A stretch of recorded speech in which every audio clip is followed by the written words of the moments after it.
Hello बच्चा party, कैसे हाल चाल है। तो देखिए, आज अपन बात करने वाले हैं ऑप्टिकल आइसोमेरिज्म की। लास्ट क्लासेस में अपन ने चेक किया था ज्योमेट्रिकल आइसोमर्स कैसे निकालते हैं, कंडीशंस और किस तरीके से अपन उसको ड्रॉ कर सकते हैं। ठीक है, अब आगे ऑप्टिकल आइसोमेरिज्म होगा। स्टीरियो आइसोमेरिज्म का सेकंड पार्ट होता है ऑप्टिकल आइसोमेरिज्म। ऑप्टिकल आइसोमर्स में किस तरीके से चेक करते हैं, पहले मैं थोड़ा सा ब्रीफली उसको डिस्क्रिप्शन में बता देता हूँ, डिस्क्रिप्ट कर देता हूँ। देखो, जैसे तुमने ज्योमेट्रिकल आइसोमर्स में देखा था, एक नई कंडीशन देखी थी कि वहां पर रेस्ट्रिक्टेड बॉन्ड रोटेशन सिस्टम होना चाहिए, ये मुझे पता चला वहां पर। फिर मैंने देखा रेस्ट्रिक्टेड बॉन्ड रोटेशन सिस्टम के अक्रॉस दोनों जो ग्रुप्स हैं ना, वो भी डिफरेंट होने चाहिए। ये मेरे पास कंडीशंस के दिमाग में है। सेम चीज ऑप्टिकल आइसोमेरिज्म में भी आएगी, मतलब आपको एक कंडीशन तो ढूंढनी पड़ेगी कि जिसके अबाउट ऑप्टिकल हो सकती है। तो यहाँ पर हम सबसे पहले बात करेंगे कायरल सेंटर की, कि कायरल सेंटर यहाँ पर क्या होता है। आज का काम ये है।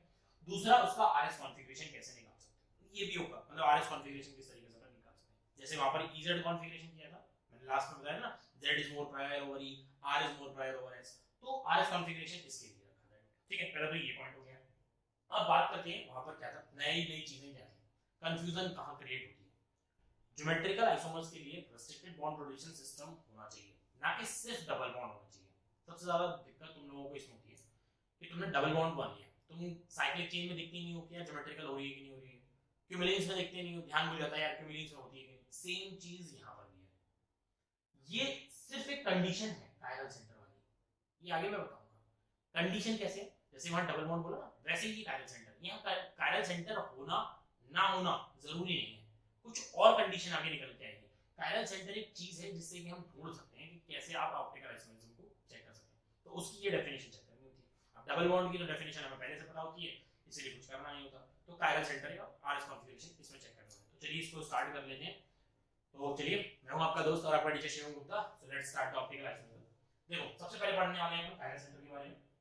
ऑप्टिकल आइसोमेरिज्म क्या होती है, पहले तो ये बताओ। ऑप्टिकल आइसोमेरिज्म, ऑप्टिकल का मतलब समझ रहे होगे कि एक लाइट से रिलेटेड चीज है।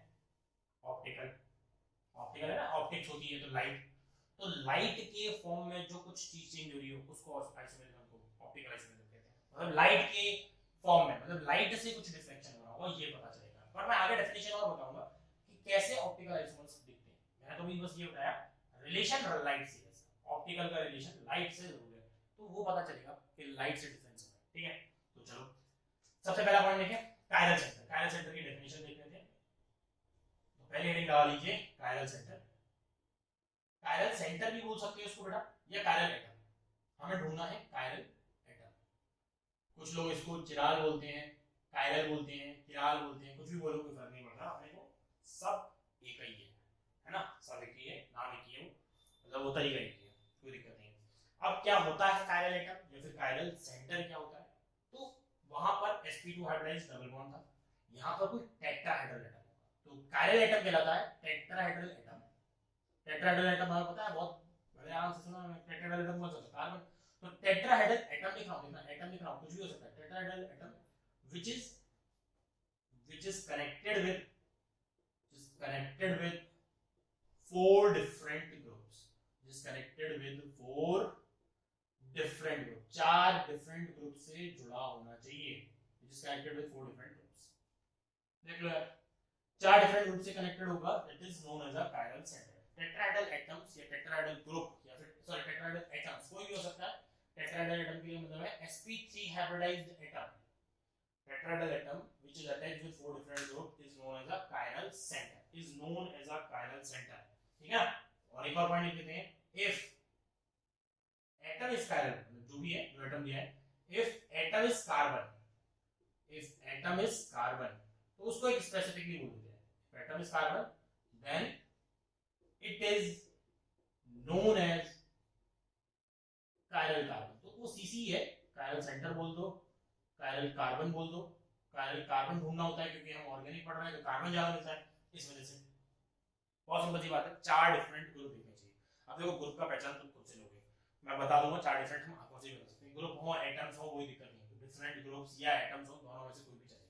जैसे चेक करते हैं, पहला बहुत ही लल्लू सा एग्जांपल, फर्स्ट, जैसे ये कार्बन है, ये फ्लोरीन है, ये क्लोरीन है, ये ब्रोमीन है। अगर ये रिप्रेजेंटेशन नहीं सुना है तो मैं बता देता हूँ, ये फ्लाइंग वेज रिप्रेजेंटेशन है। ये डैश पीछे को बताता है, ये हमें पता है, ये वैसे पता है कार्बन की चार यूनिट, मतलब कार्बन के चार बॉन्ड, दो एक प्लेन में, दो दूसरे प्लेन में है, इस तरीके से ये आयोडीन लगा दो। देख लो ये जो कार्बन सेंटर बनाया है, जो कायरल कार्बन बनाया है, ये कार्बन एटम बनाया है, that is called chiral carbon. Chiral carbon को रिप्रेजेंट करते हैं एस्टेरिक से, इसके ऊपर एस्टेरिक दिखाते हैं इस तरीके से, और ये है तुम्हारा क्या, कायरल कार्बन। कितने हैं, चेक कर सकते हैं कैसे, 4 डिफरेंट ग्रुप से जुड़ा हुआ है, ये फ्लोरीन से जुड़ा है, क्लोरीन से जुड़ा है, ब्रोमीन से जुड़ा है और आयोडीन से जुड़ा हुआ है, मतलब 4 डिफरेंट ग्रुप से जुड़ा हुआ है, तो ये कैसा कहलाएगा, कायरल कार्बन कहलाएगा। तो एक हो गया हमारे पास, बहुत ही लल्लू सा एग्जांपल है, कायरल कार्बन कितना हो गया, ये यहां से समझ में आया। यही हमें ढूंढने हैं अभी, सिर्फ यही ढूंढने हैं कि किसी कंपाउंड में कितने कायरल कार्बन है, कितने कायरल एटम है, कायरल सेंटर ढूंढने हैं, सीधा सीधा बोल रहा हूँ, कायरल सेंटर ढूंढने हैं। हर एक एटम को देखना पड़ेगा कि उसमें चार ग्रुप हैं या नहीं, ठीक है, निकाल लो और दूसरा निकालो फटाफट से। अगर मैं ये बना दूं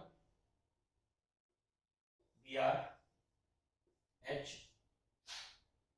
चलो H लगा दो, कोई बात नहीं है, Cl, बताओगे इसमें, वीडियो को पॉज करो फटाफट से, कि कितने कायरल सेंटर होने वाले हैं, चेक करो ढंग से, कितने कायरल सेंटर होने वाले हैं, वीडियो को पॉज कर लेना।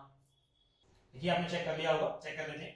देखिए अगर हम इसमें बात करें तो इसमें टोटल नंबर ऑफ कार्बन हर एक को देखते हैं, इसके लिए क्या है, ये CH3 3 हाइड्रोजन है, नहीं होगा, इसके लिए आपने एक हाइड्रोजन लगाया लेकिन इसके पास ऑलरेडी एक हाइड्रोजन है, यानी कि 2 सेम एटम्स हैं, नहीं होगा।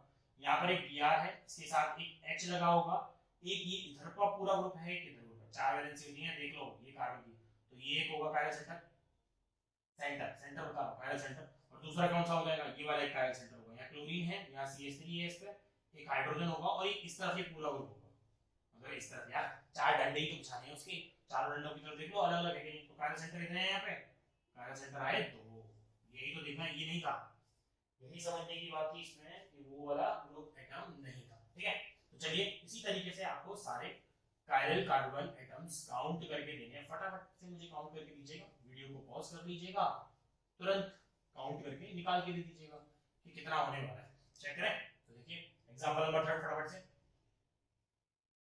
अगर मैं इस रिंग में बोलूं, इस रिंग में कितने बनाएंगे, Cl यहाँ पे, ये डबल बॉन्ड लगा दो, यहाँ पे Cl लगा दो, बताओ total number of chiral centre कितने हैं, फटाफट से चेक करके बताओ, जल्दी चेक करके बता दो, कायरल सेंटर कितने होंगे। एग्जांपल नंबर 4, बढ़िया एग्जांपल करा रहा है, इसीलिए आपको ध्यान रखना चाहिए कि कैसे अपन को फाइंड कर सकते हैं, चेक करते चलिएगा, बढ़िया तरीके से आपको पता चल जाएगा कि काम कर रहा है कि नहीं, ठीक है। एग्जांपल नंबर 3 में बताओ कितने होने वाले, कर लिया एग्जांपल नंबर 3,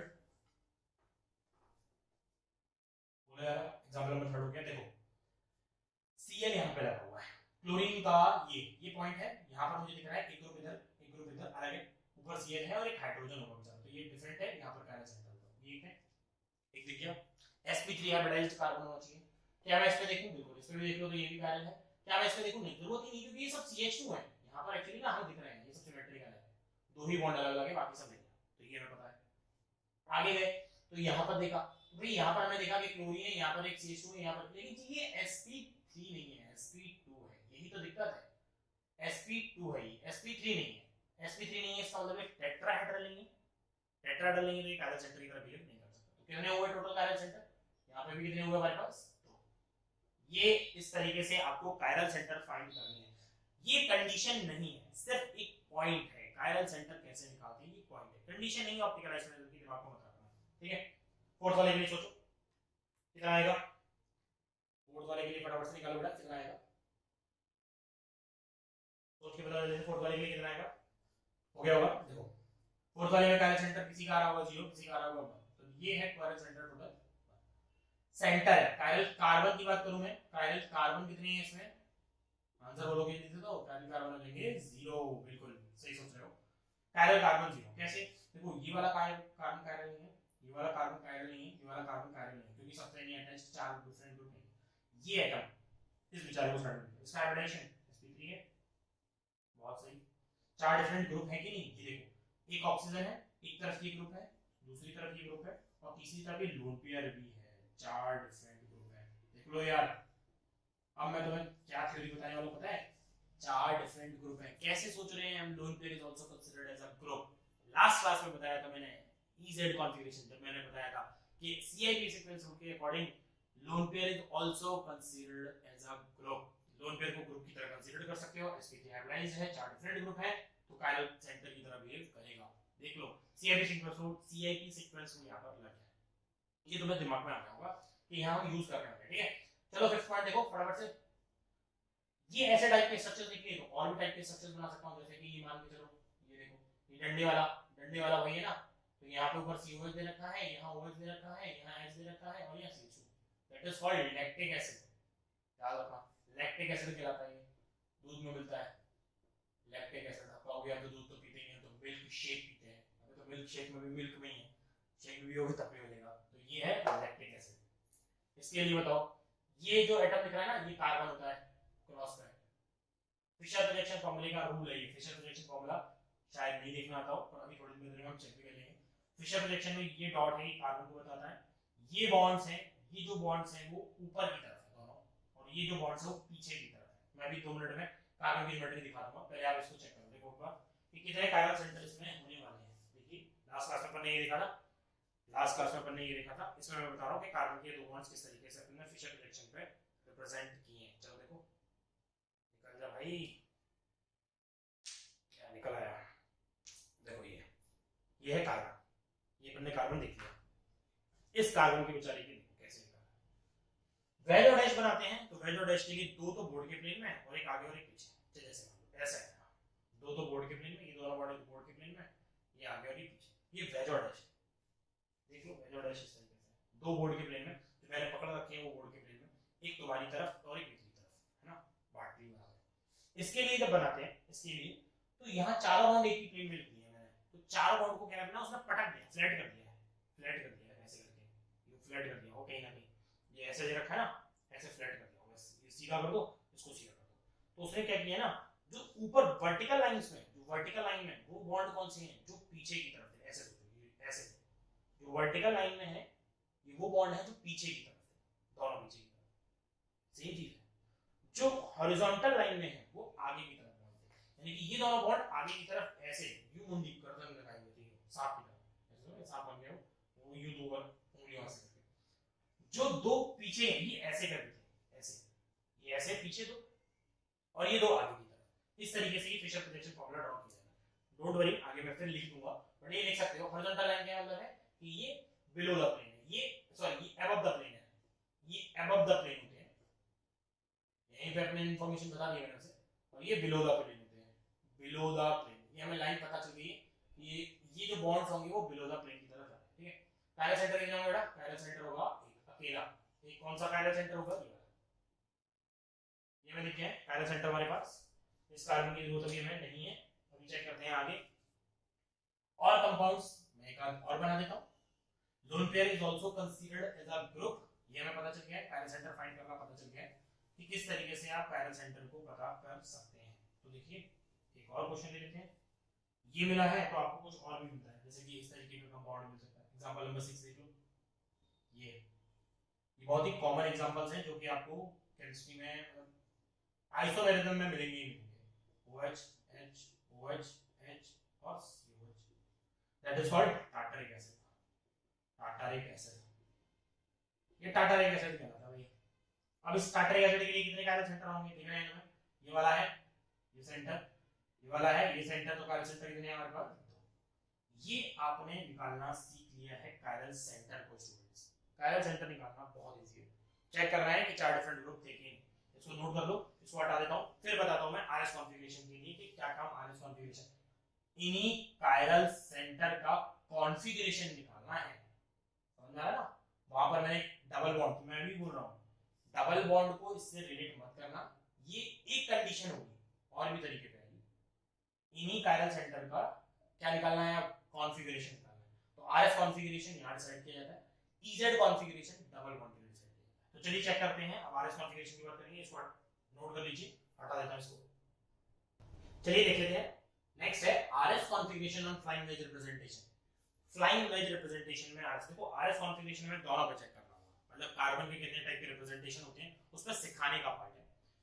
एक बार सीख गए तो फिर तो तुम कैसे भी निकालोगे, कोई भी रिप्रेजेंटेशन बना के दे दो, बट पहले मैं फ्लाइंग वेज रिप्रेजेंटेशन बताता हूं कि कैसे रूल्स को फॉलो करना है। रूल्स होंगे जैसे EZ के लिए CIP सीक्वेंस को यूज किया था, यहां पर भी यूज करना पड़ेगा, तो तो वो अगर सीआईपी सीक्वेंस रूल याद नहीं है तो उसको पढ़ लो, जरूरी है, तभी एनईआरएस कॉन्फ़िगरेशन निकाल पाओगे। यहाँ पे बताता हूँ, देखो फ्लाइंग वेज रिप्रेजेंटेशन की भी बात की तो मैंने फ्लाइंग वेज रिप्रेजेंटेशन पहले बना देता हूँ। जैसे फ्लाइंग वेज का मतलब है हाथी घोड़े तो कुछ नहीं है, फ्लाइंग वेज है तो एक कार्बन, यहाँ पर तुमने मान लिया आयोडीन, यहाँ पर मान लिया तुमने स्टूडेंट बी आर, इस डैश पर मान लिया तुमने क्या, फ्लोरीन। फ्लाइंग वेज यही है, फ्लाइंग का मतलब ये झूलता हुआ, और वेज का मतलब ये आगे, यहाँ पे लगा दो तुम सी, ये वेज है। रिप्रेजेंटेशन तुम्हें पता होगा, कार्बन का फिर से बोल रहा हूँ, कार्बन की है 4 वैलेंसी है, और 4 में से 2 होती हैं बोर्ड के प्लेन में और 2 होती हैं परपेंडिकुलर प्लेन में। 2 होती हैं बोर्ड के प्लेन में, देखो ये 2 बोर्ड के प्लेन में है, 2 एक आगे की तरफ और पीछे की तरफ है ना, तो वो उसके परपेंडिकुलर होगी, ऐसे प्लेन में, ये वाले प्लेन में, इस वाले प्लेन में, ठीक है। चलो कोई बात नहीं है। रूल्स क्या क्या है, कायरल कार्बन के लिए निकालना होता है, ये कायरल सेंटर दे रखा है। रूल्स पहले समझिएगा, रूल्स बहुत जरूरी है, बिना रूल्स की गड़बड़ी हो जाएगी। तो पहला रूल है इसमें आरएस कॉन्फ़िगरेशन, जैसे इजेड के लिए वैसे ये भी आरएस कॉन्फ़िगरेशन के लिए सोच सकते हैं। तो रूल नंबर 1 है, सबसे पहले रूल नंबर 1, पहले हम रूल लिखें कि सबसे पहले आपको क्या करना है, चारों ग्रुप की प्रायोरिटी असाइन करनी है, ठीक है। तो लिखेंगे assign the priority of assign the priority of all four different group according to CIP sequence rule। CIP sequence rule के अकॉर्डिंग आप क्या करेंगे, पहले CIP sequence rule के अकॉर्डिंग आप प्रायोरिटी को डिसाइड करेंगे। याद होगा, सबसे पहले एटॉमिक नंबर, फिर एटॉमिक मास, फिर एटॉमिक नंबर ऑफ दूसरा एटम, फिर उसका मास, फिर उसके बाद सब कुछ खत्म हो जाता है तो फिर हम चेक करते हैं आर और एस कॉन्फ़िगरेशन या ई और Z. Lone pair is also considered as a group with a zero priority. ये पॉइंट्स हैं उसके। तो असाइन करेंगे प्रायोरिटी को सारे डिफरेंट, तो ये 4 डिफरेंट ग्रुप हैं, प्रायोरिटी अलग अलग है, ये दिमाग में है, प्रायोरिटी अलग अलग आएगी, इसीलिए वो कायरल है, इसीलिए वो कायरल है। प्रायोरिटी अगर सेम आ गई तो वो कायरल भी नहीं, ऑब्वियस बात है। किसी दो ग्रुप की प्रायोरिटी सेम आ रही है, मतलब दोनों ग्रुप क्या है, सेम, दोनों ग्रुप क्या है, सेम होंगे, और दोनों ग्रुप सेम है तो इसका मतलब वो कायरल आइटम है ही नहीं, तो उसके लिए आरएस कॉन्फ़िगरेशन निकाल नहीं पाओगे, अपने आप ही नहीं चीज सही हो जाएगी। सही है, तो चलिए चेक कर लेते हैं। तो मैं पहले क्या कर लिया, assign the priority of all four different group according to CIP sequence rule, पहला काम हो गया, ठीक है। अब रूल दूसरा, रूल सेकंड क्या है, नाउ एडिंग द प्रायोरिटी, पहली ध्यान रखना है, if fourth priority is present on dash position, if fourth priority, ये जरूरी है, प्रायोरिटी ये रहा, इफ फोर्थ प्रायोरिटी जरूरी है, is present on dash position, is present on dash dash dash dash, तुम्हारी डैश नहीं, ये डैश पोजीशन पे फोर्थ ग्रुप है, fourth priority is present on dash position, ठीक है ना, fourth priority is present on dash position, then क्या करना चाहिए मैं, देन ऑन एडिंग, मतलब तीनों को ऐड करना है, on adding first plus second plus third, first plus second plus third को ऐड करने का, अगर वो क्लॉकवाइज नोटेशन आता है, क्लॉकवाइज नोटेशन, ये क्लॉकवाइज आता है, क्लॉकवाइज हो जाता है, क्लॉकवाइज नोटेशन आता है, तो वो कैसा कहलाएगा, आर कॉन्फ़िगरेशन कहलाएगा बेटा। आप लिखो आर कौन सा होता है सर, ये रामू श्याम की तरीके से मान सकते हैं, इसका कोई नाम नहीं है, राम श्याम की तरह मान सकते हैं, आर रामू जो सीधा चल रहा है, अगर वो क्लॉकवाइज की जगह एंटी क्लॉकवाइज आता है, एंटी क्लॉकवाइज आता है, तो पता चल गया ना, क्लॉकवाइज एक है तो एंटी क्लॉकवाइज क्या होगा, दूसरा एंटी क्लॉकवाइज आता है तो ये एस कॉन्फ़िगरेशन, एस कॉन्फ़िगरेशन कहलाएगा ये, ठीक है नहीं, clockwise R, anti clockwise S configuration, इस तरीके से आपको निकालना है। चलिए निकालते हैं, देखिए इस दो पॉइंट्स को पहले हम पहले तो यही पता है यार, fourth priority is present on dash position, dash position पे लगा रखी है, ये हमारा काम यहाँ पे है, एग्जांपल नंबर पहला ये भी चिपका दो इसको, और ये है डैश पोजीशन पर, डैश पोजीशन पे लगा रखी है प्रायोरिटी साइड पर। सबसे पहली प्रायोरिटी 4 ग्रुप में, सबसे पहली प्रायोरिटी 4 ग्रुप में, सोचो यार आई की, एटॉमिक नंबर सबसे ज्यादा है आई का, तो आई की, दूसरी प्रायोरिटी बी आर आई की, तीसरी प्रायोरिटी सीएल वाई की, और चौथी प्रायोरिटी होगी फ्लोरीन वाई की। चारों को हमने रिप्रेजेंट किया, चारों को अरेंज किया according to their atomic number के बेसिस पे। ये समझ में आया। अब क्या करना है, पहला रूल कंप्लीट हो गया, असाइन कर दिया चारों प्रायोरिटी को।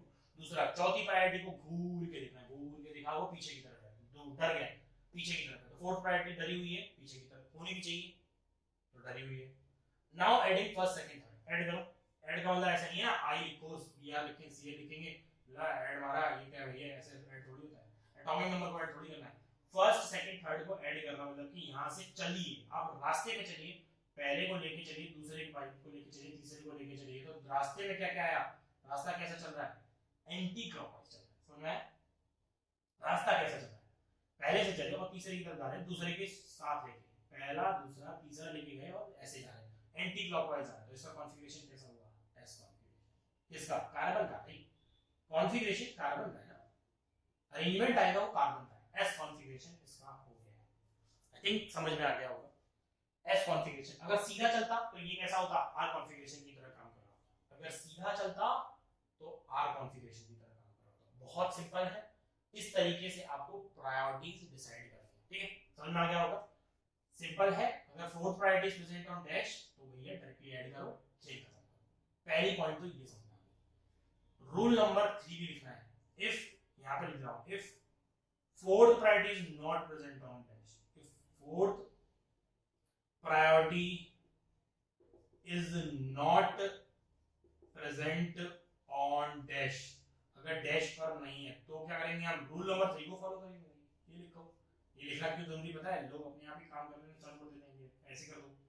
रूल नंबर 3 ये दिमाग में रखना है, if fourth priority is not present on dash then bring the fourth priority, then bring the fourth priority, देखो ये अंग्रेजी समझ में आ रही है भी, bring the fourth priority on dash position, on dash position by changing the valencies, by changing the valencies या groups. Changing कर लीजिए भाई, चेंज कर लीजिए भाई, तुम फोर्थ प्रायोरिटी हो, तुम यहाँ पर आ जाओ, मैं उधर आ जाऊँ, ऐसे चेंज कर लीजिए। By changing the position, by changing the fourth priority on dash, नहीं sorry, if fourth priority is not present on dash position then bring the fourth priority on dash position by changing the valencies या groups of other position। of other position से लिखेंगे अभी बताते हैं। अगर हमने क्या किया, अगर हमने ऑड चेंजेस की, मान के चलिए ऑड चेंजेस हुए, ऐसा नहीं है ना हम एक बार में ही लेके चले, बहुत सारी बार में लेके चल सकते हैं। ऑड चेंजेस मतलब कि तुमने एक बार चेंज किया या 3 बार चेंज कर दिया तो 5 बार चेंज कर दिया तो क्या होगा, कॉन्फ़िगरेशन चेंज हो जाएगा। कॉन्फ़िगरेशन बता रहा हूं, R changes into S configuration. और अगर तुमने इवन चेंज कर दिया भैया, मतलब कि 2 बार चेंज किया है, 4 बार चेंज किया है, 6 बार चेंज किया एंड सो ऑन, तो फिर भैया आर कॉन्फ़िगरेशन आर में ही रहेगा, आर कॉन्फ़िगरेशन में ही रहेगा। ये समझ में आना चाहिए। बता देता हूं दोबारा से, ऑड चेंजेस किए तो आर कॉन्फ़िगरेशन एस में चेंज हो जाएगा, ये भी लिख लो, एस कॉन्फ़िगरेशन आर में चेंज हो जाएगा, वाइस वर्सा है, मतलब जो कॉन्फ़िगरेशन होगा उसका उल्टा आ रहा होगा। अगर तुमने इवन चेंज किया है तो जो कॉन्फ़िगरेशन होगा वही कॉन्फ़िगरेशन आएगा, एस कॉन्फ़िगरेशन एस में रहेगा, आर कॉन्फ़िगरेशन आर में रहेगा। देखो इसको समझ लो फटाफट से, इसको नोट कर लो, बढ़िया से इसको नोट कर लो। तीसरा पॉइंट अपने दिमाग में रखना। अभी इसको हटा देता हूं और फिर उसके बाद मैं आगे बताता हूं कि किस तरीके से अपन ने ये बात की। नोट कर लीजिए। तो देखो नेक्स्ट एग्जांपल में चेक कर लेते हैं। इस बार मैंने क्या किया है, वही एग्जांपल लिया है, लेकिन मैंने डैश पर क्या लगा दिया, क्या लगा दिया, मतलब प्रायोरिटी चेंज कर दी है। ऑलरेडी हमें पहले से ही पता है फ्लोरीन की प्रायोरिटी 1 है, क्लोरीन की प्रायोरिटी 2 है, थर्ड प्रायोरिटी इज Br। ये प्रायोरिटी चेंज नहीं होती क्योंकि वो तो एटॉमिक नंबर या CF सीक्वेंस रूल पर डिपेंड करती है। तो यहाँ पे प्रायोरिटी तो वैसी लगा दी, लेकिन fourth priority is not present on dash position. तो अब मुझे यूज करना होगा rule number 3 by interchanging the valencies. अब देखो मैं क्या करूंगा, मेरे दिमाग में आएगा, मैं तो उलूल के जाऊंगा यार, मतलब उलूल के मतलब क्या है, मुझे पहले एक बात दिमाग में रखना, मुझे किसका कॉन्फ़िगरेशन निकालना, मुझे कार्बन का कॉन्फ़िगरेशन, इस गधे का निकालना है, किसी और का नहीं। इस कार्बन का कॉन्फ़िगरेशन निकालना है, तो इस कार्बन के लिए भाई इस कार्बन के बारे में ही सोचना चाहिए बाय इंटरचेंजिंग वैलेंसी। पहला इंटरचेंज बताओ आपकी मर्जी में क्या है, ये पहला है, चौथा है, ओ ओ ओ ओ ओ ओ ओ गड़बड़ी होगी, ये चौथा है, फर्स्ट प्रायोरिटी ये है, सेकंड प्रायोरिटी इधर, पता नहीं कौन से तरीके से दिमाग में नंबर लगा दिया मैंने, दूसरा, ये तीसरा होगा, सॉरी सॉरी सॉरी, ये फोर्थ प्रायोरिटी उधर है। ठीक है, तो प्रायोरिटी मैंने यहाँ पर रख ली, कोई बात नहीं है। अब आप सोचो क्या करना चाहिए, फोर्थ प्रायोरिटी डैश पर पहुंची तो तुम क्या करोगे, तुम कहोगे सर एक ही बार में जाओ ना, जैसे झंझट छोड़ो, एक ही बार में काम कर लेते हैं। कोई कहेगा कि नहीं सर मेरे को मजा आ रहा है बार बार करने में, मैं इधर से कर लाऊंगा फिर इधर से चले जाऊंगा, तो जैसे भी कर लो कोई फर्क नहीं पड़ता, मैंने पहले ही बता दिया।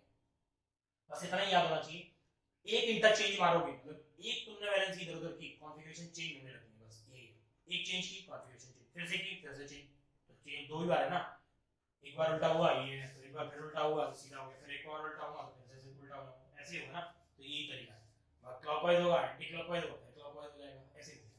देखो मैं पहले एक बार में काम करता हूं, जैसे मान के चलो मैंने दूसरे और चौथे को इंटरचेंज कर दिया, तो मैंने फोर्थ सेकंड को इंटरचेंज किया फोर्थ से, तो ये दोनों कैसे आएंगे, यहाँ पर कार्बन, यहाँ हो जाएगा तुम्हारा ब्रोमीन, यहाँ हो जाएगा क्लोरीन, यहाँ हो जाएगा, बाकी किसी को नहीं छेड़ेंगे, बाकी किसी को नहीं छेड़ेंगे, छेड़ा है हमने तो सिर्फ क्लोरीन और ब्रोमीन को छेड़ा है। इसकी प्रायोरिटी 1, और यार क्या हो रहा है, इसकी प्रायोरिटी 1, इसकी प्रायोरिटी 4, इसकी प्रायोरिटी 2 और इसकी प्रायोरिटी 3। ये सही है। अब देखो क्या मैं इसका कॉन्फ़िगरेशन निकाल सकता हूँ, ये मुझे याद है क्लॉकवाइज और एंटी क्लॉकवाइज, ठीक है। तो देखो क्या करना चाहिए, 1 2 3, 1 2 3 को ऐड करने में क्या करेंगे, देखो 1 2 3 को ऐड करने पर कैसा आ रहा है, एंटी क्लॉकवाइज आ रहा है, तो इसका कॉन्फ़िगरेशन क्या होगा, चलो बताओ जल्दी जल्दी, सोचो सोचो, एंटी क्लॉकवाइज आ रहा है तो इसका कॉन्फ़िगरेशन क्या होगा, एस कॉन्फ़िगरेशन होगा, सोचो जल्दी से, यही होगा, ठीक है। अब मेरे दिमाग में क्या करता है, मैंने ये इंटरचेंज करके निकाला, इसका कॉन्फ़िगरेशन आ रहा है तो इसका कॉन्फ़िगरेशन क्या होगा बच्चों, आर कॉन्फ़िगरेशन। यही तो इसमें समझने की जरूरत है कि अगर इसका कॉन्फ़िगरेशन एस हो गया है तो इसका कॉन्फ़िगरेशन आर आएगा, सही है कि नहीं। बहुत ही सिंपल है, सिंगल इंटरचेंज हुआ होगा तो उस कार्बन का कॉन्फ़िगरेशन चेंज हो गया होगा, इस टाइम पे एंटी क्लॉकवाइज आर की तरह काम कर रहा है। बट ऐसा मत सोचना, ऐसा मत करना कि एंटी क्लॉकवाइज आर की तरह कर दो, मतलब नहीं है तो जो निकाला तुम क्या करोगे ना, फर्स्ट सेकंड थर्ड को ऐड करोगे, उल्टा मारोगे और खत्म कर दोगे, ऐसा मत करना, मैं हमेशा बता रहा हूं ऐसा मत करना। हमेशा फोर्थ प्रायोरिटी को डैश कर लेके आना, चेक करना जो कॉन्फ़िगरेशन आ रहा है उसका रिवर्स होगा जिस क्वेश्चन में पूछा है। ये सिंगल इंटरचेंज हुआ, देख लो ये सिंगल इंटरचेंज हुआ, यानी कि ऑड इंटरचेंज, सिंगल इंटरचेंज किया है इसीलिए। अगर आप चाहते हो कि डबल इंटरचेंज, तो डबल इंटरचेंज मार सकते हो, आपने यहीं पे डबल इंटरचेंज मार देख लो, इसी पे दूसरा इंटरचेंज मार दो, दो इंटरचेंज एक साथ कर दो। कैसे, मैं बोल रहा हूं कि चलो 2 और 4 तो हो ही गया, तुम क्या करो 3 और 1 को भी रिप्लेस मतलब चेंज कर दो, तो 3 और 1 को भी मैं इंटरचेंज कर देता, मान के चलिए 3 और 1 को भी इंटरचेंज कर देते हैं, तो ये कैसा होता, कार्बन डैश पर होता क्या हमारा फ्लोरीन, यहाँ पर क्या होता ब्रोमीन, यहाँ पर क्या होता Cl और यहाँ पर क्या होता I, चेंज हुआ है, तो यहाँ पर क्या होता है तुम्हारे पास I, सॉरी यहाँ पर Cl और यहाँ पर क्या होता बच्चे I, ये निकालते हो, देख लो। इससे इस तक में आते हैं, दो इंटरचेंज मारनी है, ऊपर वाला भी इंटरचेंज हो चुका है, नीचे वाला भी इंटरचेंज हो चुका है। अब देखो पहली प्रायोरिटी आयोडीन की, दूसरी प्रायोरिटी ब्रोमीन की, तीसरी प्रायोरिटी क्लोरीन की, चौथी प्रायोरिटी फ्लोरीन की, चार प्रायोरिटी करनी है, फर्स्ट सेकंड थर्ड को ऐड करने पर, फर्स्ट सेकंड थर्ड को ऐड करने पर कैसा आ रहा है clockwise, fourth priority present on dash, तो इसका क्या है आर, दो इंटरचेंज मारे तो इसका कॉन्फ़िगरेशन आर। इस तरीके से काम खत्म हो जाता है। अब आपके दिमाग में बस एक ही पॉइंट घुसना है, सिंगल इंटरचेंज, सिंगल इंटरचेंज, एक इंटरचेंज मार दोगे तो कॉन्फ़िगरेशन चेंज हो जाता है, डबल इंटरचेंज मार दोगे तो फिर कॉन्फ़िगरेशन वैसा का वैसा ही मिल जाता है, ठीक है। इस तरीके से आपको क्वेश्चंस को अटेम्प्ट करना है। तो दूसरा क्वेश्चन फटाफट से लिखिए बेटा, लैक्टिक एसिड के फॉर्म में, देखो एग्जांपल नंबर सेकंड था, एग्जांपल नंबर थर्ड, ट्राई करिए फटाफट से खुद से, जिससे कि आपको पता चले कि किस तरीके से आपको करना है। ये डैश पे लगाया मैंने OH, यहां लगाया मैंने COOH, यहां लगाया मैंने CH2OH और यहां डैश पे लगा दिया H, लगाइए भाई, करिए किस तरीके से आप उसको निकाल सकते हैं, चेक करिए फटाफट से। रिमेंबर यही काम, रिमाइंडर यही दिमाग में डाल लेना है कि उल्टा मत कर देना कि भैया अगर डैश में नहीं दे रखा है और तुमने फर्स्ट सेकंड थर्ड को ऐड कर दिया और तुम कहोगे सर इसका तो आ रहा है तो इसका एस हो जाएगा, ऐसा नहीं करना। Fourth priority must be present on dash, उसको लेके आना वरना गलती हो जाएगी। गलती का पॉइंट मैं भी तुम्हें दिखा दूंगा कि गलती कैसे हो सकती है। अच्छा बैठ लो,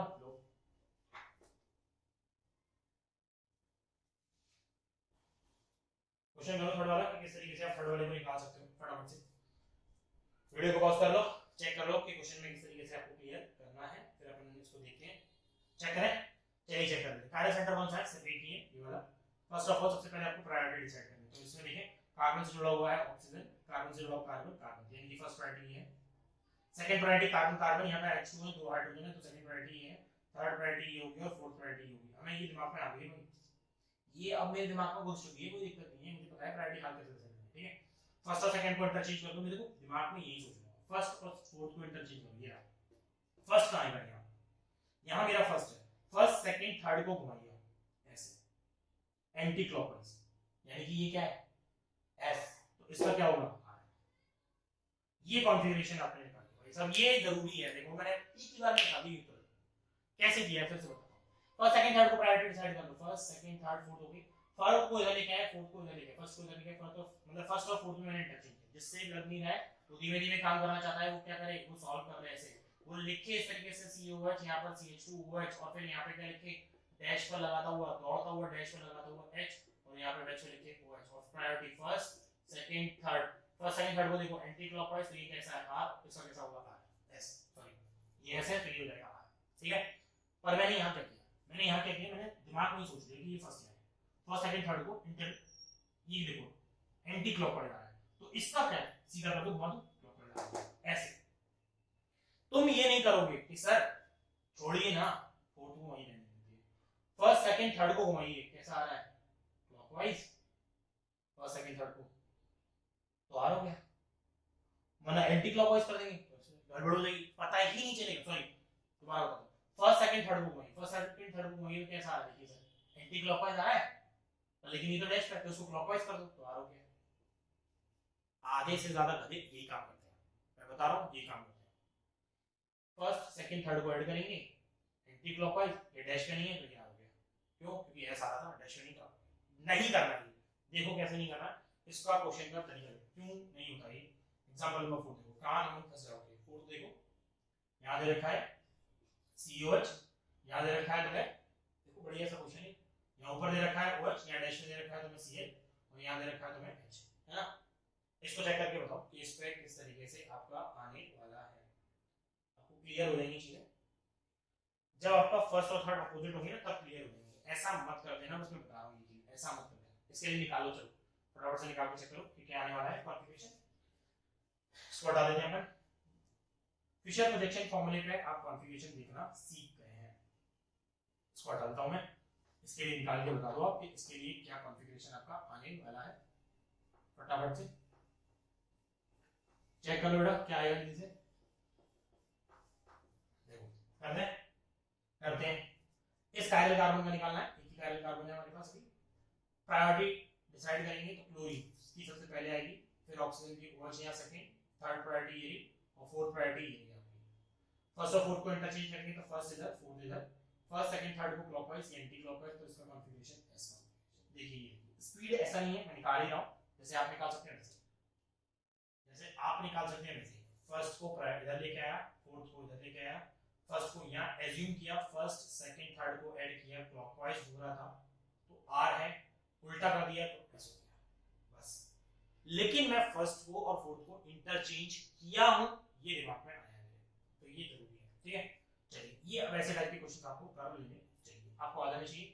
एग्जांपल नंबर 5 यहाँ चिपका देते हैं, देखिए देखिए भाई ये बड़े एग्जांपल, यहाँ पे लगा हुआ है ऊपर OH, यहाँ लगा हुआ है COH, यहाँ डैश पे लगा हुआ है आपका क्या H, यहाँ लगा हुआ है ऊपर OH, यहाँ डैश पे लगा हुआ है क्या H, यहाँ लगा हुआ है COH। चलिए करके बताइए, इसकी नेमिंग कर लीजिए, या तो नेमिंग कर सकते हैं कॉन्फ़िगरेशन के अकॉर्डिंग, या फिर आप इनकी कॉन्फ़िगरेशन को भी बता दीजिए सबसे पहले, तो वो बहुत जरूरी है। चलिए वेट कर लेते हैं, वीडियो को पॉज कर लीजिए बच्चों, वीडियो को पॉज कर लीजिए, उसके बाद क्वेश्चन को करके लीजिए फटाफट से, किस तरीके से कॉन्फ़िगरेशन आप निकाल लेंगे, बताइए जी, बताइए बताइए बताइए, हो गया होगा। चलो ट्राई करें, वीडियो पॉज कर लेना, ट्राई कर लेते हैं। देखो इस पे देखो, ये कायरल कार्बन है, ये कायरल कार्बन है हमारे पास, दो कायरल कार्बन है हमारे पास। अब दोनों कायरल कार्बन का कॉन्फ़िगरेशन निकालना है, तो सबसे पहले प्रायोरिटी डिसाइड करी जाएगी। प्रायोरिटी डिसाइड करने के लिए इस पर देखो, यहाँ पर देखो, इसके लिए क्या क्या है, इधर गया है, इधर गया है, दो बॉन्ड है, यहाँ जुड़ा है कार्बन, यहाँ जुड़ा है कार्बन, यहाँ जुड़ा है ऑक्सीजन, तो पहला प्रायोरिटी ये रहा, गेम ओवर। इसके बाद हाइड्रोजन है तो चौथी प्रायोरिटी हाइड्रोजन की होगी, ये भी चलो गेम ओवर है।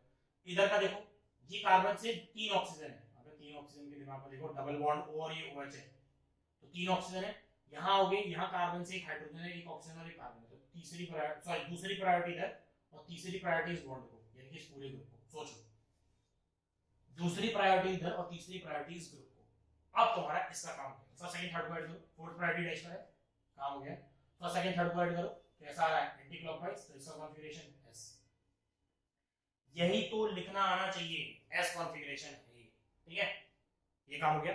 दूसरा देखो, इसके लिए इसकी प्रायोरिटी के लिए फर्स्ट बताइए, सेकंड किधर होगी, इधर की ऑक्सीजन वाली सेम टाइप की, थर्ड किधर होगी, ये इधर वाली ऊपर की तरफ, और फोर्थ किधर होगी इधर। कंफ्यूजन हो वीडियो को पॉज करके दोबारा देखना, कंफ्यूजन हो वीडियो को पॉज करके दोबारा देखना, दोबारा बोलता हूं। इसके लिए OH ऑक्सीजन पहला प्रायोरिटी, फिर इसके बाद उस पे देखा कार्बन, कार्बन इधर इधर कार्बन, कार्बन पे देखा कि 3 कार्बन ऑक्सीजन है, यहाँ कार्बन पे देखा, इसमें कार्बन पे देखा एक ऑक्सीजन है, एक हाइड्रोजन और एक कार्बन है, तो जीता कौन, ये सेकंड प्रायोरिटी इधर, तीसरी प्रायोरिटी इधर, चौथी प्रायोरिटी इधर। फर्स्ट सेकंड थर्ड को ऐड करो, फर्स्ट सेकंड थर्ड को ऐड करो, ये कैसा जा रहा है एंटी क्लॉकवाइज, तो इसका कॉन्फ़िगरेशन क्या है S। अब बात ये है कि कैसे लिखा मिलता है कि ये S कौन से नंबर पर आएगा, हमें EZ भी तो किया था, EZ किया था, EZ पे हमने नंबरिंग की थी ना, ऐसी नंबरिंग यहाँ कर दो। नंबरिंग कहाँ से हो, देख कहीं से भी कर लो, क्योंकि दोनों सेम है। ये लिखा क्या हुआ पहले ये समझ जाओ, COH CHOH CHOH और ये COH सिमेट्रिकल है, नंबरिंग कहीं से भी कर दो। अब इसका कॉन्फ़िगरेशन क्या है, S, इसका कॉन्फ़िगरेशन क्या है, S तो नंबरिंग करोगे 1 2 3 4, तो ये कह सकता हूं ये 2s 3s है। बाकी का नाम जैसे लिखना चाहते हो वैसे लिखो, 2,3 dihydroxy butanoic, 2,3 dihydroxy butane, 1,4 dioic acid. ये नाम हो जाएगा। थोड़ा जल्दी जल्दी बोल देता हूं मैं, बट आप समझ जाइए कि कैसे काम कर रहे हैं। ठीक है, क्वेश्चन देखिए, एक और क्वेश्चन दे रहा हूं मैं आपको, फटाफट से इस क्वेश्चन को भी कर सकते हैं या फिर इस क्वेश्चन को आप होमवर्क में लिख लीजिए। ये क्वेश्चंस आप होमवर्क में कर लीजिएगा। देखिए मैं आपको फिशर रिएक्शन पे ही फॉर्मूले दे रहा हूं, कुछ करना नहीं है खास, बस यहाँ ऊपर हो गया है COH, डैश पर है आपकी आपके पास OH, CH3 लगा हुआ है, यहाँ पर भी ऊपर यहाँ OH है, डैश पर है इस बार आपके पास COOH। मौज आ जाएगी अगर आपने ये क्वेश्चन कर लिया तो, आपको पता चल जाएगा कि आपको अटेम्प्ट कैसे करने हैं। ठीक है, तो नोट कर लीजिए फटाफट से इस क्वेश्चन को, होमवर्क के क्वेश्चन को, और फिर आप चेक करते हैं RS configuration on Fischer reaction. तरीका पता चल गया है, RS का तरीका पता चल गया है। अब बात करते हैं कि कार्बन की कैसी कैसी ज्योमेट्रीज पर हम इसको किस तरीके से निकाल सकते हैं। बस यही है, किस तरीके से निकाल सकते हैं। थोड़ी सी प्रैक्टिस वो डीपीपी से हो जाएगी, थोड़ी सी प्रैक्टिस वो डीपीपी से हो जाएगी। डीपीपी में काफी सारे RS कॉन्फ़िगरेशन क्वेश्चंस दे दिए हैं आपको, तो वो आप कर लीजिएगा अटेम्प्ट। बाकी का RS के बाद चेक करते हैं RS कॉन्फ़िगरेशन ऑन, भैया RS का मतलब गंदा मत निकाल देना है ना, ये सर क्या पढ़ा रहे हो RS, तो ये RS configuration on Fischer projection formula, ये भी एक है। फिशर प्रोजेक्शन, प्रोजेक्शन का मतलब होता है रिप्रेजेंटेशन, फिशर रिप्रेजेंटेशन या फिशर प्रोजेक्शन फॉर्मूला, ना कोई फॉर्मूला है, बस प्रोजेक्शन का तरीका है, प्रोजेक्शन का तरीका है। ठीक है, तो फिशर प्रोजेक्शन पर कैसे लिखा हुआ मिलता है, बस मैं भी वो बता रहा हूँ, फिशर प्रोजेक्शन पर कैसे लिखा हुआ मिलता है वो बता रहा हूँ। तो देखो चेक करते हैं इसको, फिशर प्रोजेक्शन पर कैसे लिखा हुआ मिलता है। ये नोट कर लिया होगा आपने, अरे कर लिया होगा, अरे कर लिया होगा भाई, अब तो कर लिया होगा, बहुत काम की चीजें चल रही हैं आज। मैं सिर्फ ये RS कॉन्फ़िगरेशन वाला पार्ट अच्छे से कर लीजिए तो मजे आ जाएंगे आपको। RS configuration Fischer projection formula, Fischer projection के लिए मैंने अभी बताया ये दो डंडे होते हैं, कार्बन को फ्लैट करके लिखा जाता है, ये दो डंडे लगा सकते हो, इन दो डंडे पे जो मर्जी है वैसे लगा सकते हो। FCl Br सस्ता एग्जांपल है नहीं, इसीलिए बार-बार इसको यूज कर रहे हैं, Br और I। हमें पता है ये जो वर्टिकल लाइन पर वैलेंसी है, मैं बता दे रहा हूं, ये वर्टिकल लाइन पर जो वैलेंसी है they below the plane, below the plane, और ये जो हॉरिजॉन्टल लाइन पर वैलेंसी है ये है above the plane, above the plane. और ये बेचारा कार्बन है ना, ये कार्बन है, ये इन द प्लेन है, ये इन द प्लेन, ये कार्बन जो एटम दे रखा है ना वो इन द प्लेन दे रखा है आपको। बाकी की सारी चीजें अलग अलग दे रखी हैं कि यहाँ पर बिलो द प्लेन किधर आएगा, अबव द प्लेन कौन सा है, और ये इन द प्लेन, मतलब ये डॉट तो बीच में ही है, बाकी का ऐसे पीछे की तरफ दो, ऊपर वाली आगे की तरफ दो, सीधी वाली इनको फ्लैट कर दिया, चट्टा चट्टा के ऐसे लगा दिया। तो देखो तुम्हें क्या चाहिए था, तुम्हें चौथा ग्रुप या एटम, चौथी प्रायोरिटी वो कहाँ चाहिए, पीछे की तरफ, पीछे की तरफ, पीछे की तरफ कौन से प्लेन है, ये वाला डंडा वाला। ऐसे तो मुझे याद रहता है कि डंडे वाले की वैलेंसी पीछे रहनी चाहिए, छोटा एटम नीचे लटका हो, छोटा एटम ज्यादातर यहाँ लटका हुआ दिखेगा चौथा, तो तुम्हें पता चल जाएगा बिलो द प्लेन। इससे तो मैं लिख दे रहा हूँ, यहीं पे लिख दे रहा हूँ कि ऑन एडिंग, मतलब किस तरीके से रूल्स में लिख दे रहा हूँ, rule number 1, if fourth priority, directly बहुत जल्दी काम करते हैं, if fourth priority is present on vertical line पर होगा, is present on vertical line है ना, सीधी लाइन पर, सीधी vertical line, then on heading first plus second plus third, clockwise होगा R, एंटी क्लॉकवाइज होगा S, ये हमें पता चल गया, सही है। ठीक है, रूल सेकंड, अगर फोर्थ प्रायोरिटी कहां पर वर्टिकल लाइन पर नहीं है, fourth priority is present on horizontal, दो ही तो लाइन है, fourth priority is present on horizontal, तो तुम्हें पता ही है horizontal से vertical आने पर एक बार भी चेंज करके ले आओगे तुम तो बड़ी जल्दी ले आओगे, फटाक से लेके आ जाएंगे, अगर आप है नहीं, fourth priority is present on horizontal line, तो देखो सिंपल सी काम कर सकते हो, फर्स्ट सेकंड थर्ड को जैसे ऐड कर रहे थे पहले वैसे ही ऐड करो, लेकिन क्लॉकवाइज क्या हो जाएगा s, एंटी क्लॉकवाइज क्या हो जाएगा r। पहले इसको एब्जॉर्ब कर लो आराम से। क्या किया है हमने, चीजें वही की हैं जो पहले से अपन करते हुए चले आ रहे थे, बस रिप्रेजेंटेशन को चेंज किया है, चीजें वही की हैं, बस इसको एब्जॉर्ब कर लो कि कैसे एब्जॉर्ब किया जा सकता है। फिर तुम ये मत कहना कि सर आपने तो ये कहा था कि फोर्थ प्रायोरिटी को लाना जरूरी, वो फिशर प्रोजेक्शन में कहा था। यहाँ लाना जरूरी तो यहाँ पे भी है, बट शॉर्टकट वे में ये हो जाता है, ये काम हो जाता है, हो जाता है। क्यों? क्योंकि चारों ही एक ही प्लेन में तुमने पहले से ही लगा रखे हैं, इसीलिए तुम इसको इधर उधर कर दोगे ना तो कोई फर्क ज्यादा पड़ेगा, ज्यादा नहीं, कोई फर्क पड़ेगा ही, ये सोचो। तो तुम बस फोर्थ प्रायोरिटी को देख के चलना कि फोर्थ प्रायोरिटी तुम्हारी अगर हॉरिजॉन्टल लाइन पे तो उल्टा, मैं तो चलता भी नहीं देख के, मैं यही जवाब को चलता है कि क्लॉकवाइज है वो आर, एंटी क्लॉकवाइज है वो एस है। फोर्थ प्रायोरिटी को देख लेता हूँ, फोर्थ प्रायोरिटी अगर तुम्हारी वर्टिकल लाइन पर है तो तुम्हें घुमाते समय आर कर देता हूँ, फोर्थ प्रायोरिटी अगर हॉरिजॉन्टल लाइन पर है तो मेरा हाथ अपने आप ही उल्टा हो जाता है, मतलब मैं अगर क्लॉकवाइज कर रहा हूँ तो उसको एंटी क्लॉकवाइज अपने आप घुमा देता हूँ कि ये मेरे लिए उल्टा काम है, ये बात दिमाग में रखनी है। बट बच्चों एक और बात दिमाग में रखना, ये चीज फिशर प्रोजेक्शन पे मत लगाना, सॉरी फ्लाइंग वेज रिप्रेजेंटेशन पे मत लगाना।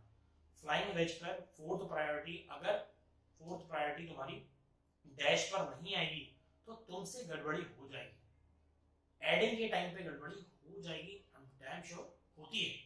मैं बताऊंगा कौन से पार्ट पे कब होती है, मैं वैसे ही बोल देता हूँ। जब तुम्हारा फर्स्ट, जैसे ये बोले ना कि तुम प्रायोरिटी, फोर्थ प्रायोरिटी नीचे रखी है और तुमने फर्स्ट प्रायोरिटी ऊपर है, ये फोर्थ प्रायोरिटी इधर है, फर्स्ट प्रायोरिटी इधर है, तो तुमने क्या किया ना, अगर ऊपर वाले को इस नीचे से इंटरचेंज कर दिया ऐसे करके, पीछे देख लेना, इसको इंटरचेंज कर दिया तो तुम्हारा 1 2 3 कभी ऐसे होगा कभी ऐसे हो जाएगा, चेंज हो जाएगा, दोनों बार में सेम ही टाइप का आंसर आ जाएगा, गलती हो जाएगी उससे, तो ऐसा मत कर देना, ठीक है। फोर्थ प्रायोरिटी को वहां पर डैश पे लिया ना, यहाँ पर तो बिना डैश पे लाए भी काम कर सकते हैं। तो एग्जांपल नंबर आपको जल्दी से फटाफट से इसके लिए बहुत इजी से एग्जांपल होंगे, ये रहा एफ, ये रहा सी एल, ये रहा बी आर और ये रहा आई।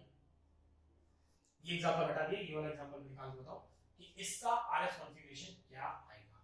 बहुत इजी है, कायरल सेंटर के लिए आपको आरएस कॉन्फ़िगरेशन को टापना है, तो जल्दी से आरएस कॉन्फ़िगरेशन इसके लिए निकाल के बता दीजिए कि इसका आरएस कॉन्फ़िगरेशन आप क्या निकाल के दे सकते हैं। प्रायोरिटी डिसाइड आपके पास पहले से ही है, सब कुछ पहले से ही खा चुके हैं, है कि नहीं, सब कुछ पहले से ही खा चुके हैं, बस प्रायोरिटी का ऐड करना है कि प्रायोरिटी किस तरीके से ऐड करके कौन सी फॉर्म में आ सकती है। तो निकाल के बता दो जल्दी से कि किस तरीके से निकल सकती है, चेक करें, देखिए चेक कर लेते हैं।